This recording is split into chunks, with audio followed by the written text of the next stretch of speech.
नमस्कार, India voice पर स्वागत है आपका। मैं हूं आपके साथ प्रियंका मिश्रा। बुलेटिन की करेंगे शुरुआत। दिल्ली से बड़ी खबर सामने आ रही है। ब्रजभूषण शरण सिंह पर फैसला सुरक्षित। दिल्ली के राउज एवेन्यू कोर्ट में फैसला रखा गया सुरक्षित। यौन उत्पीड़न मामले में आज हुई सुनवाई। ब्रजभूषण शरण सिंह की अर्जी पर फैसला सुरक्षित। 26 अप्रैल के लिए फैसला सुरक्षित रखा गया। तो दिल्ली के राउज एवेन्यू कोर्ट में आज बीजेपी के नेता ब्रजभूषण शरण सिंह के लिए फैसला सुरक्षित रखा गया। ब्रजभूषण शरण सिंह ने जांच को आगे बढ़ाने के लिए याचिका भी की थी, लेकिन इस पूरे मामले में सुनवाई होने के बाद फैसला सुरक्षित रखा गया है। 26 अप्रैल को यह फैसला सुनाया जाएगा। कुल मिलाकर ब्रजभूषण की अर्जी, जिस तरह से जांच को आगे बढ़ाने को लेकर अपील की थी, उस पर कार्रवाई होती हुई नजर नहीं आई। तो दिल्ली के राउज एवेन्यू कोर्ट में सुनवाई के बाद फैसला रखा गया सुरक्षित। 26 अप्रैल के लिए फैसला सुरक्षित। और इसी खबर पर दिल्ली से हमारे साथ संवाददाता अजीत कुमार लाइव जुड़ चुके हैं। जी अजीत, जिस तरह से राउज एवेन्यू कोर्ट में ब्रजभूषण शरण सिंह के मामले में फैसला सुरक्षित रखा गया है, क्या कुछ पूरी जानकारी है?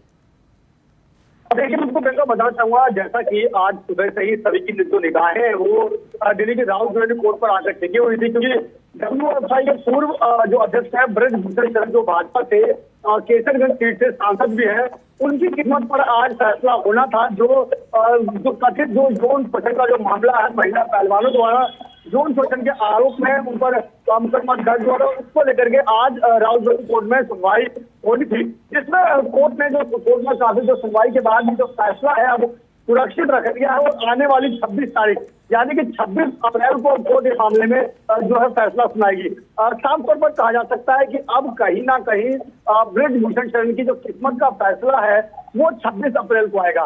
प्रियंका, यहाँ पर बताना चाहूंगा, 26 अप्रैल एक वो तारीख है जो न केवल ब्रजभूषण शरण के ये फैसला आने वाला, बल्कि 26 अप्रैल ही है जो केसरगंज सीट को भी जो जहां से वो भी सांसद रहे हैं, वो उस सीट पर 5वें चरण यानी 25 मई को चुनाव होना है। और 26 अप्रैल से ही यहाँ पर जो नामांकन की प्रक्रिया है वो शुरू होनी है। और उस सीट पर भाजपा ने अभी तक किसी भी उम्मीदवार को नहीं उतारा है। ऐसे में साफ कहा जा सकता है कि 26 अप्रैल जो है ब्रजभूषण शरण के बहुत बड़ा दिन होने वाला है। जी प्रियंका। जी बिल्कुल, तो 26 अप्रैल तक के लिए फैसला सुरक्षित रखा गया है, लेकिन कैसरगंज सीट को लेकर जिस तरह से टिकट होल्ड पर रखा गया था, अब इस पूरे मामले में मामला साफ हो चुका है कि कैसरगंज सीट से ब्रजभूषण के टिकट को लेकर अब लगभग मामला साफ हो चुका है। टिकट किसी और को ही मिलेगा।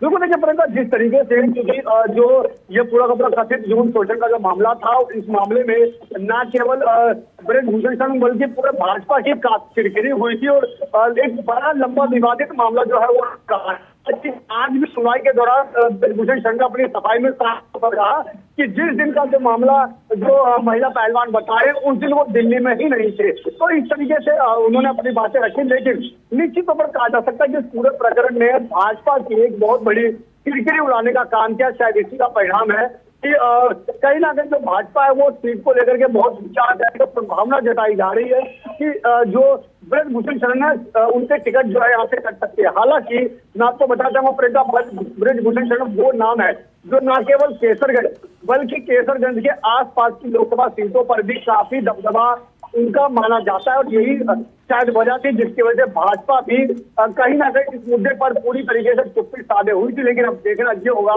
कि अगर भाजपा किसी और को टिकट देती है तो किस तरीके से जो ब्रजभूषण शरण है उनका क्या जो प्रतिक्रिया वो सामने आती है। क्या वो भाजपा के साथ चलेंगे या फिर भाजपा के खिलाफ बगावत करके कुछ और नया जो है वो योजना बनाते हैं। लेकिन अब ये देखने वाली बात होगी। जी बिल्कुल अजीत, जिस तरह से ब्रजभूषण शरण के को लेकर फैसला सुरक्षित रखा गया है, 26 अप्रैल को फैसला सुनाया जाएगा। इसके अलावा ब्रजभूषण ने जांच को आगे बढ़ाने को लेकर अपील भी की थी। उस मामले में क्या कुछ अपडेट आपको मिल पा रहा है? देखिए, बिल्कुल आगे बढ़ाने की मांग की थी, बल्कि जैसा मैंने कहा कि जिस दिन की बात थी उस दिन उन्होंने साफ कहा कि वो दिल्ली में ही नहीं थे। इसके अलावा सीडीआर जो है सीडीआर कोर्ट रिकॉर्डिंग जो डेटा होता है उसकी भी मांग की गई थी। लेकिन हालांकि कोर्ट ने तमाम सुनवाई के बाद इस पूरे के पूरे फैसले को सुरक्षित रख लिया। 26 अप्रैल को जब फैसला आएगा उससे पहले कुछ भी कह पाना शायद जल्दबाजी होगा। देखना ये होगा कि 26 अप्रैल को जब राउज एवेन्यू कोर्ट में इस मामले को लेकर के फैसला सुनाया जाता है और ये फैसला ब्रजभूषण शरण के पक्ष में जाता है, जिनके खिलाफ में जाता है। खैर, अब उसके लिए 26 अप्रैल तक अभ्यास करना पड़ेगा। जी प्रियंका। जी बिल्कुल अजीत, इस तमाम जानकारी के लिए बहुत बहुत शुक्रिया आपका। और इसके बाद बात करेंगे अगली खबर को लेकर। राजस्थान की 12 सीटों पर वोटिंग कल। श्रीगंगानगर, बीकानेर, चूरू, नागौर, झुंझुनू में वोटिंग। सीकर, जयपुर, अलवर, भरतपुर में भी वोटिंग। दौसा, करौला, धौलपुर में भी डाले जाएंगे वोट। वहीं राजस्थान की 5 सीटों पर सभी की नजर। नागौर, चूरू, भरतपुर, दौसा, जयपुर शहर पर नजर। 5 सीटों पर इस बार रण में नए उम्मीदवार। तो कल पहले चरण के मतदान में कुल 108 सीटों पर वोटिंग होनी है। अलग अलग राज्यों की अलग अलग सीटों पर वोटिंग, ऐसे में राजस्थान की भी कई सीटों पर वोटिंग होनी है। 5 सीटों को लेकर सबकी नजर बनी हुई है। श्रीगंगानगर, बीकानेर, चूरू, नागौर, झुंझुनू में। इसके अलावा सीकर, जयपुर, अलवर, भरतपुर में भी कल होनी है वोटिंग। तो राजस्थान की इन सीटों को लेकर लगातार कड़ा मुकाबला माना जा रहा है और माना जा रहा है कि कांटे की टक्कर देखने को मिलेगी। देखना ही होगा कि कल किस तरह से मतदान होते हैं। 12 सीटों पर वोटिंग कल।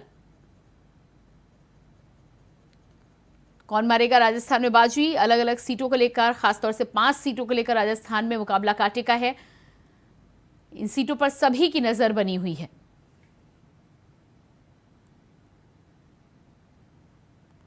तो लोकसभा चुनाव को लेकर तमाम पार्टियों की अपनी अपनी तैयारी पूरी हो चुकी है। और इसी खबर पर जयपुर से हमारे साथ संवाददाता कुलदीप सैनी लाइव जुड़ चुके हैं। जी कुलदीप, जिस तरह से राजस्थान की 12 सीटों पर कल वोटिंग होनी है, लेकिन 5 सीटें इसमें बेहद अहम मानी जा रही है, किस तरह का मुकाबला देखने को मिल सकता है और क्या कुछ तैयारी अभी तक आप देख पा रहे हैं? प्रियंका, लोकसभा चुनाव को लेकर राजस्थान भाजपा के लिए बहुत ही महत्वपूर्ण हो चुका है, क्योंकि 25 सीटें पिछले 2 लोकसभा चुनाव में राजस्थान से जीत के आए हैं। अब ये दावा किया जा रहा है कि मिशन 25 को लेकर भारतीय जनता पार्टी लगातार मिशन को तैयारी कर रही थी, लेकिन अब कुछ सीटें ऐसी हैं जिन पर पैंच फंसा हुआ है। बात करें पहले चरण की, तो 12 लोकसभा सीटों पर यहाँ पर मतदान होने हैं। इन मतदान के बीच में कुछ सीटें ऐसी है जहां पर जी बिल्कुल, तो जिस तरह से 12 सीटों को लेकर बातचीत हो रही थी, कल पहले चरण के मतदान में राजस्थान की 12 सीटों पर वोटिंग होनी है। प्रत्याशियों के द्वारा तैयारियां जोरों शोरों पर की गई हैं अलग अलग सीटों को लेकर, और खास तौर से भारतीय जनता पार्टी की 25 सीटों को जीतने को लेकर जिस तरह से मिशन की शुरुआत हो रही थी, उसको लेकर हमारे साथ कुलदीप सैनी भी संवाददाता जयपुर से एक बार फिर से जुड़ चुके हैं। जी कुलदीप, अपनी बात पूरी करें आप। भारतीय जनता पार्टी का मिशन 25 लगातार ये कहा जा रहा था कि भारतीय जनता पार्टी राजस्थान से 25 सीटें लेकर जाएगी। उसे ही मिशन जो 400 पार का भारतीय जनता पार्टी ने लिखा, उसके बाद उसको रखा गया था। लेकिन राजस्थान की 12 सीटों पर कहीं न कहीं पैक फंसा हुआ है। आज दौसा लोकसभा सीट की करें तो वहां पर कांग्रेस की परंपरागत सीट मानी जाती है। गुर्जर वोट बैंक वहां पर है। सचिन पायलट का दबदबा है। पायलट परिवार वहां से लगातार 3 बार सांसद रह चुके हैं। तो ये माना जा रहा है कि भारतीय जनता पार्टी को खामियाजा उठाना पड़ सकता है। बात भरतपुर की करें, भरतपुर में भी महिला प्रत्याशी भाजपा में उतारा है, लेकिन जातीय ध्रुवीकरण की कहीं न कहीं एक बड़ी समस्या वहां पर देखने को मिल सकती है। तो भरतपुर में जहां पर एसटी और एसटी जो वोट बैंक है, उनका देखना होगा कि वो किसकी तरफ उनका रुझान होता है। वही सबसे चर्चित सीट पहले चरण के दौर में मानी जा रही है, नागौर की सीट मानी जा रही है कि यहीं से भारतीय जनता पार्टी से 2019 में जो गठबंधन किया था हनुमान बेनीवाल आलमपुर से, वो अब कांग्रेस में शामिल हो गए हैं और भारतीय जनता पार्टी ने कांग्रेस से शामिल हुई ज्योति मर्धा पर अपना दाव खेला है। तो कुछ सीटें पहले चरण में ऐसी है जिन पर ही माना जा सकता है कि भारतीय जनता पार्टी जीत सकती है, लेकिन कहीं ना कहीं मैच फंसा हुआ है। और बात करें, यहाँ बताता हूँ कि तो लगातार इलेक्शन कमीशन की ओर से अपील की गई थी कि यहाँ वोट प्रतिशत बढ़ाया जाए। वो वोटिंग अच्छी से हुई।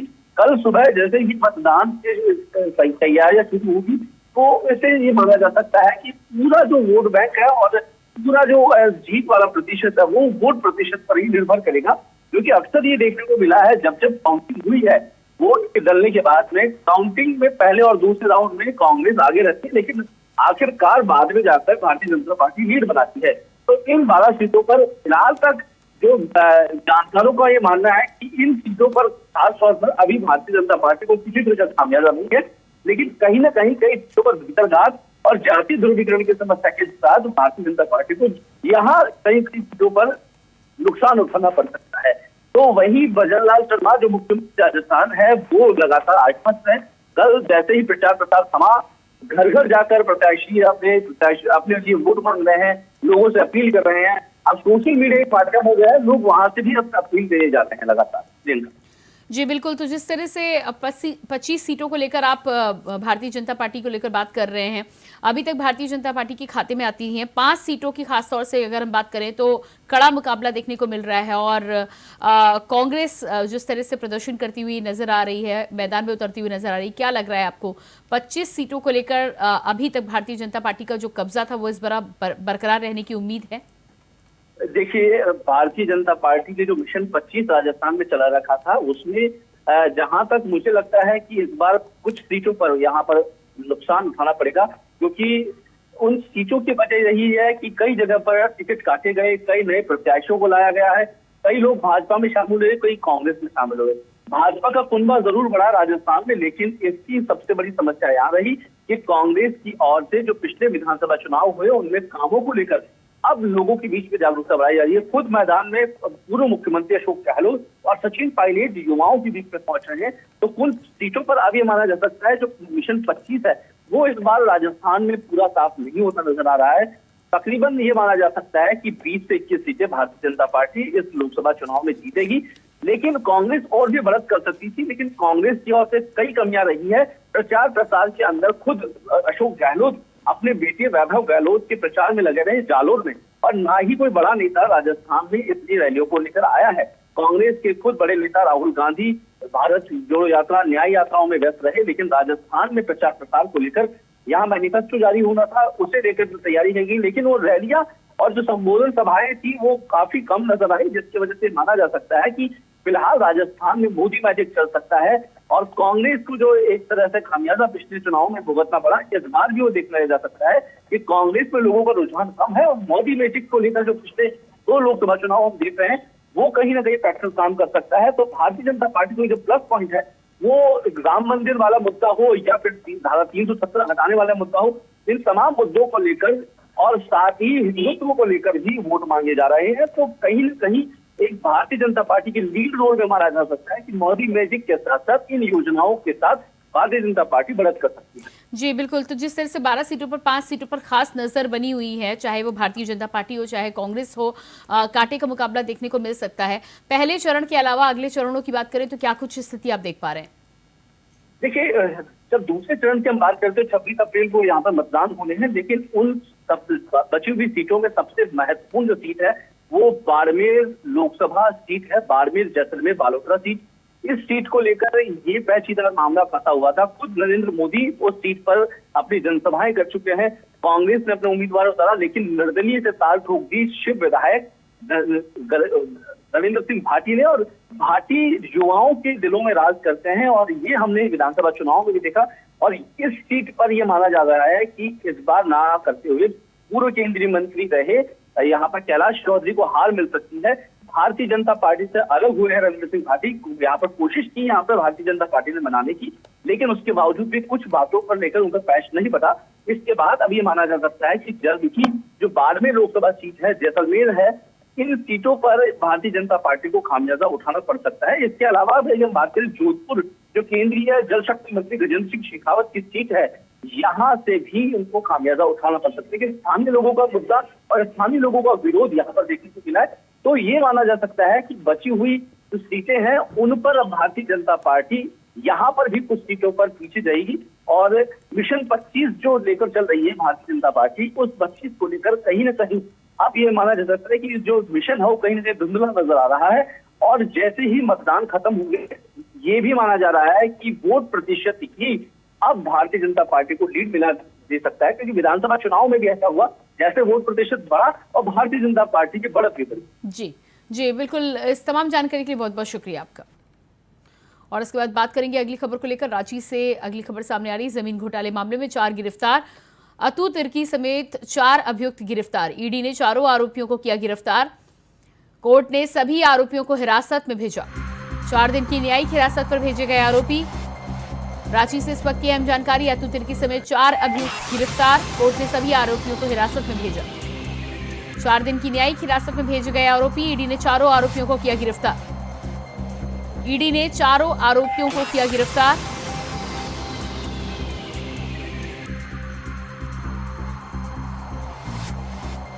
चार दिन की न्यायिक हिरासत में भेजे गए आरोपी।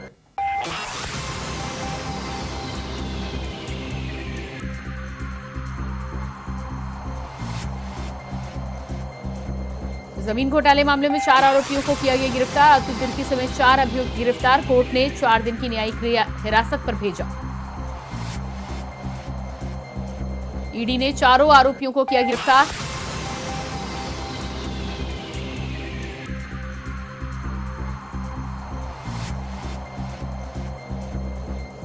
कोर्ट ने सभी आरोपियों को हिरासत में भेजा। 4 दिन की न्यायिक हिरासत पर भेजे गए 4 आरोपी।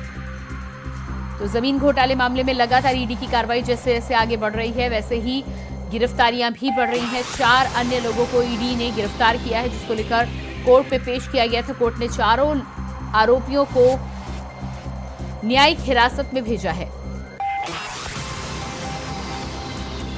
चारों आरोपियों की गिरफ्तारी के बाद कोर्ट के आदेश पर चारों को न्यायिक हिरासत में भेज दिया गया है।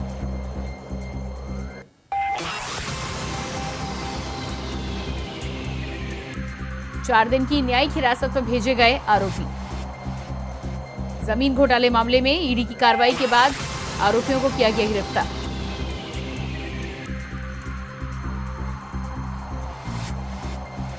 झारखंड में जमीन घोटाले मामले में लगातार ईडी की कार्रवाई जोर पकड़ती हुई नजर आ रही है। 4 अन्य आरोपियों को किया गया गिरफ्तार। और इसके बाद बात करते हैं अगली खबर की। आज संभल दौरे पर आएंगे deputy CM Keshav Prasad Maurya. BJP प्रत्याशी के समर्थन में करेंगे जनसभा। बीजेपी प्रत्याशी परमेश्वर लाल सैनी का नामांकन। बीजेपी प्रत्याशी के नामांकन में होंगे शामिल। बीजेपी प्रत्याशी के नामांकन में होंगे शामिल।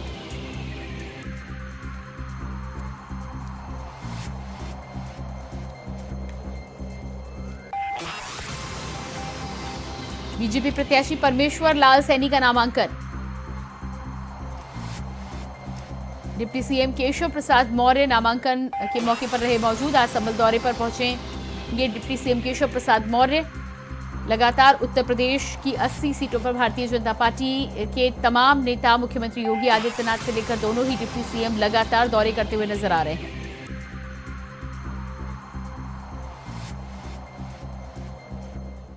और इसी खबर पर हमारे साथ संवाददाता सतीश सिंह फोन लाइन पर जुड़ चुके हैं। जी सतीश, जिस तरह से ये जानकारी निकलकर सामने आ रही, बीजेपी प्रत्याशी के समर्थन में जनसभा करने के लिए डिप्टी सीएम वहां पर पहुंच रहे हैं। परमेश्वर लाल सैनी के नामांकन के मौके पर भी रहेंगे मौजूद। क्या है पूरी अपडेट? देखिए, हम आपको बता दें संबल में आज नामांकन की प्रक्रिया चालू हो रही है। जिस तरीके से सपा के भी प्रत्याशी जमीर रहमान वो भी आ रहे हैं, उसके बाद में यहाँ पर जो केशव प्रसाद मौर्य आज उनकी जनसभा को संबोधित करेंगे और नामांकन को में परमेश्वर लाल सैनी है उनके जो आ रहे हैं और साथ में जो है वहाँ पर जो नामांकन कराएंगे। सवाल था कि जिस तरीका से पिछली बार ये बीजेपी के प्रत्याशी परमेश्वर लाल सैनी 1,70,000 वोटों से हारे थे और इसी को हारने के लिए अब जो है बीजेपी ईडी से जोड़ने का जोर लगा रही है, क्योंकि वो चाहती है कि संभल की सीट हाल में हमें जीतनी है।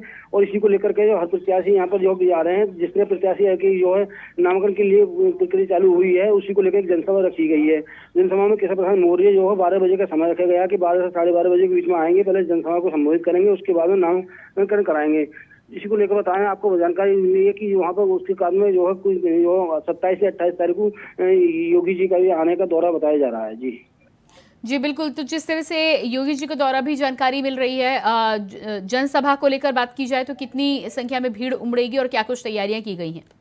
देखिए, हम बताना एक यहाँ पर एक बड़ा पंडाल लगाया गया है, उसमें जो है कई 1000 कुर्सी लगाई गई हैं और जो है बीजेपी कार्यकर्ता वहाँ पर पहुँचने चालू हो गए हैं। जिस तरह से बात की जाए, क्योंकि नामांकन की प्रक्रिया जैसे वो बताया गया था, तो उन्होंने 2 दिन पहले ही अनाउंस कर दिया गया कि केशव प्रसाद मौर्य आएंगे और जनसभा को संबोधित करेंगे, उसके बाद नामांकन कराएंगे। बात की जाए तो यहाँ से जिस तरह से बीजेपी कार्यकर्ता आने चालू हो गए हैं और काफी संख्या में लोग आ रहे हैं। जी बिल्कुल सतीश, इस तमाम जानकारी के लिए बहुत बहुत शुक्रिया आपका। तो ये थे हमारे साथ संवाददाता सतीश सिंह, जानकारी दे रही थी। संभल दौरे पर आज डिप्टी सीएम केशव प्रसाद मौर्य पहुंच रहे हैं। बीजेपी प्रत्याशी के समर्थन में करेंगे जनसभा को संबोधित। और इसके बाद बात करेंगे अगली खबर को लेकर। खबर बहराइच से है, जहां डीएम मोनिका रानी ने गल्ला मंडी परिसर का निरीक्षण किया, साथ ही स्ट्रांग रूम के लिए चयनित कक्षों का जायजा भी लिया। आपको बता दें कि निरीक्षण करते हुए डीएम ने विभिन्न व्यवस्थाओं के लिए नामित अधिकारियों को निर्देश दिए हैं। इसके अलावा आयोग ने निर्धारित गाइडलाइन के अनुसार व्यवस्थाएं सुनिश्चित करने की बात कही है। साथ ही साथ इस बात का विशेष ध्यान रखा जाए कि पोलिंग पार्टियों की रवानगी से लेकर मतगणना तक कार्य सुव्यवस्थित ढंग से पूरा किया जाए।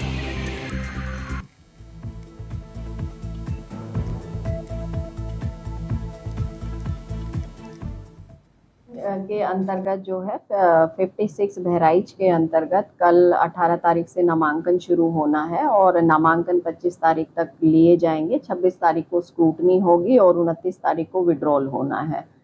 इसके दृष्टिगत सुरक्षा हेतु पूर्ण व्यवस्था कर ली गई है। लगभग 16 सीसीटीवी लगाए गए हैं। 100 मीटर के दायरे में 3 वाहन प्रवेश करेंगे। इसके अलावा एक साथ रूम में केवल 5 व्यक्ति रह सकते हैं।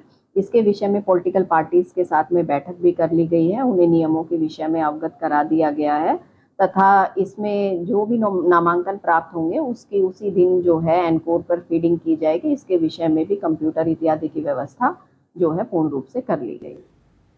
अगली खबर सुल्तानपुर से है, जहां स्वीप योजना के अंतर्गत मतदाता जागरूकता अभियान चलाया गया। आपको बता दें कि अभियान के तहत शहर में प्रभात फेरी के माध्यम से विभिन्न मार्गों पर जागरूकता अभियान के नारे लगाए गए, जिसके बाद केश कुमारी और राजकीय इंटर कॉलेज के छात्र छात्राओं ने वोटरों को जागरूक किया।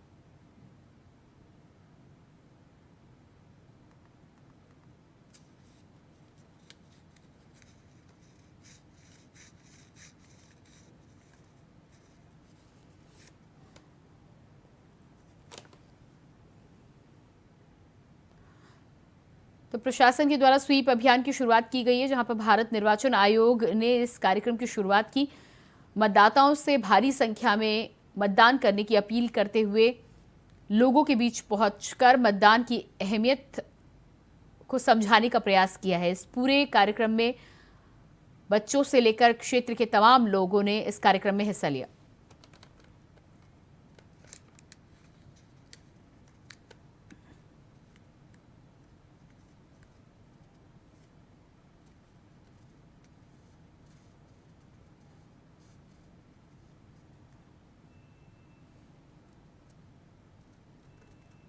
और इसके बाद अगली खबर मथुरा से है, जहां पुलिस और लूट के बदमाशों के बीच मुठभेड़ हो गई। मुठभेड़ में 2 बदमाशों को गोली लगने से घायल होने की खबर निकलकर सामने आ रही है। वहीं तीसरा बदमाश मौके से फरार बताया जा रहा है। तभी पुलिस ने घायल बदमाशों को अस्पताल में भर्ती कराकर आगे की कार्रवाई की शुरुआत कर दी है।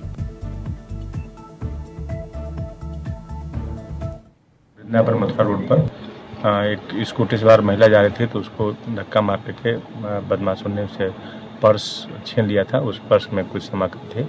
आज इसमें वृंदावन पुलिस और एसओजी टीम द्वारा एक चेकिंग के दौरान सूचना मिली थी कि बदमाश जा रहे हैं। उनको रोका गया, उनसे क्रॉस फायरिंग हुई, जिसमें 2 बदमाश को गोली लगी है और दोनों बदमाश को हॉस्पिटलाइज करा दिया गया है। उनसे लंबी जो जांच पूछताछ की गई है थी वही बदमाश है जिन्होंने उस महिला के साथ में लूट किया था। जो महिला के साथ की लूट की सामग्री है, पर्स है और उनका मोबाइल है और उनका एटीएम वगैरह है, वो इनसे 100% बरामद हो गया है। जो घायल बदमाश है उनके द्वारा जो फायरिंग की गई, जिस अस्पताल से फायरिंग की गई, वो 2 तमंचे मिले हैं जो 315 बोर के हैं और उनके कुछ जिंदा कारतूस और उनका खोखा मिले हैं। ये जो दोनों बदमाश हैं, इनमें एक का नाम है तेजवीर और दूसरा का नाम है अनमोल। एक तीसरा बदमाश जो भगा हुआ है उसका नाम है मोहित। अगली खबर बलिया से, जहां श्रद्धालुओं से भरी जीप अनियंत्रित होकर खाई में पलट गई। हादसे में मां बेटी समेत एक ही परिवार के 3 लोगों की मौत हो गई।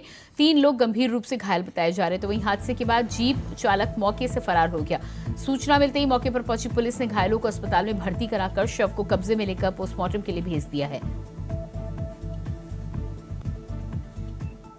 10 बजे दर्शन करने के लिए ब्रह्मपुर, तो हम तो बाइक से, हम पत्नी और एक बच्ची बाइक से निकल गए हैं। अब पूरा परिवार ही था लगभग। तो पापा अपना गए हैं 82 पुल तक। वहाँ से कोई गाड़ी कमांडर रिजर्व किए हैं। वहाँ जाने के बाद जमुई के पास खाई में ऊंचाई है, बंधा है ना, वहीं पे जीप पलट गई। 6 लोग थे। 3 लोग नहीं रहे, 2 लोग तो ऑन द स्पॉट हो गई। हाँ। एक आदमी जिंदा था तो यहाँ जाते जाते हो गई। और इसी के साथ फिलहाल इस बुलेटिन में इतनी ही। खबरों के लिए बने रहिए इंडिया वॉइस के साथ। नमस्कार।